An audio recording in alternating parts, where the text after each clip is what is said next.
విద్యుత్ కేంద్రంగా తెలంగాణ శాసనసభలో కేటీఆర్ మంత్రి కోమటిరెడ్డి మధ్య మాటల యుద్ధం కొనసాగింది. బీఆర్ఎస్ సహాయంలో 24 గంటల పాటు నాణ్యమైన విద్యుత్ సరఫరా చేశామన్న కేటీఆర్ వ్యాఖ్యలకు స్పందించిన Komatireddy Venkat Reddy log books check చేస్తే ఆ మేరకు ఇవ్వలేదనే విషయం రుజువైందన్నారు. అయితే వెంటనే కేటీఆర్ లేచి బీఆర్ఎస్ పాలనలో సగటున 19.2 గంటల విద్యుత్ ఇచ్చినట్లు స్వయంగా ఉప ముఖ్యమంత్రి బట్టి విక్రమార్కే చెప్పారని తెలిపారు.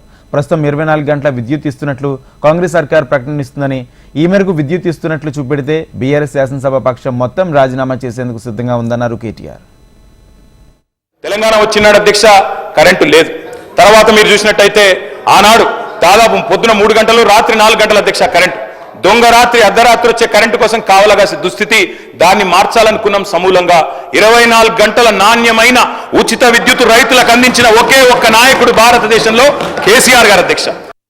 24 గంటలు ఇచ్చినామని చెప్పినప్పుడు మధ్యలో మా పిసిసి ప్రెసిడెంట్గా ఉన్నవారు అమెరికాలో ఏదో మాట్లాడితే నేను అప్పుడు ఇమీడియట్గా నెక్స్ట్ డేనే బండ సోమవారం అని భువనగిరి మండలం ఒక సబ్స్టేషన్కి వెళ్ళి లాగ్ బుక్ చెక్ చేయించి 4 నెలలకే లాగ్ బుక్ చెక్ చేయించి ఆపరేటర్తోనే నేను ఇంటర్వ్యూ తీసుకొని ఎన్ని గంటలు వస్తున్నాయంటే 10-11 గంటలు సార్, రికార్డు ఉన్నది సార్, నేను పంపిస్తాను మీకు. మ్యాక్సిమం అంటే 14 గంటలు, అందులో 5-6 సార్లు పోతుంది కరెంట్ అని. 24 గంటల కరెంట్ ఇవ్వలేదు అని మాట్లాడిండు. ఇదే హౌస్ లో మీ డిప్యూటీ సీఎం చెప్పిండు. అది చెప్తున్నా వినండి, ఓపికగా వినండి.